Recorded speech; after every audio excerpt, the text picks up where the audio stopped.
was wondering, why didn't you use the bigger board on the left side? The bigger board is a whiteboard. It's a Promethean board, and so it's a board that you can normally use when you attach it to, say, for instance, my laptop, Okay, but it's not working right now, and so that's why I had to use the smaller board. I see, I see. But what you couldn't see was that my desk, the way that they're set up in lecture style, so all the students are facing, they're facing the whiteboard Okay, that was being written on. And you don't see any of the kids because we don't have permission to show their faces. okay, I see. Great. I know your technology in the beginning, you were using Kahoot, and Yes, it I was didn't trying to work. do it, but it Yeah, didn't and work. it didn't work for you, Yes. but you had a backup though, so you were still able to continue. I wasn't expecting it, but I did it. Yeah, but you did it, and so you were still able to continue on with your lesson, which I think is great, because a lot of times being in the classroom, things don't go exactly the way you want them to go, but the kids are still expecting you to go on with the lesson. So I thought that was great that you were able to, Thank continue to move on in your lesson.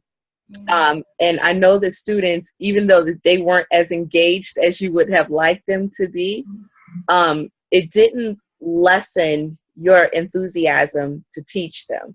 Yes, I pretended I'm very excited and happy about the lesson all the time. Yeah.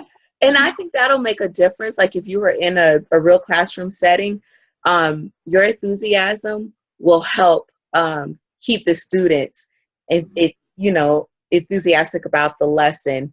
And as long as you continue to want to go on, they'll want to go on. So I think that's a great character trait Thank that you. you I have. think you're very enthusiastic in your lesson as well.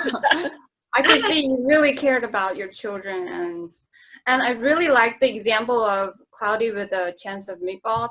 And I know about what you're talking about, and I know I don't know the movie, but I was into it. So I had fun with the lesson. The book it's an awesome book because the kids can relate to it because they're in the fourth grade now.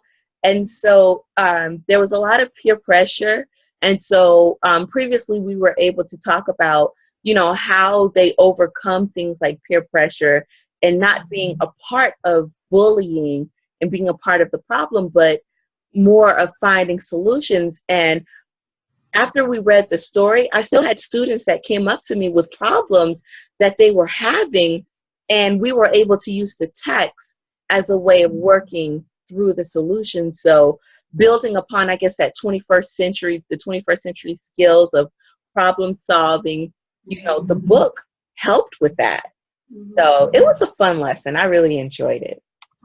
I don't use story, but I think it would have been a good lesson for your students.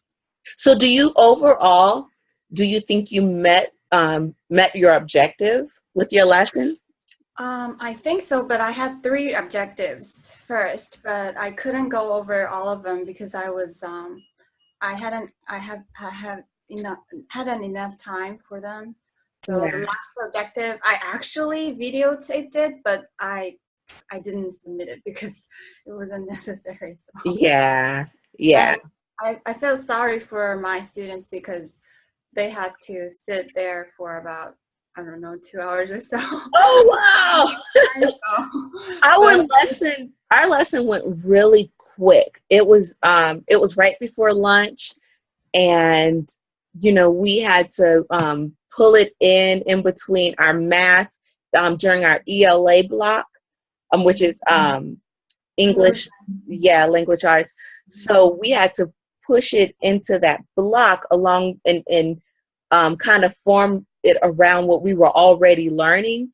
And so it went well, but I definitely tomorrow during class will continue on with the character analysis, okay. just so that that'll be my an assessment for me to make sure that they got it. Mhm. I see.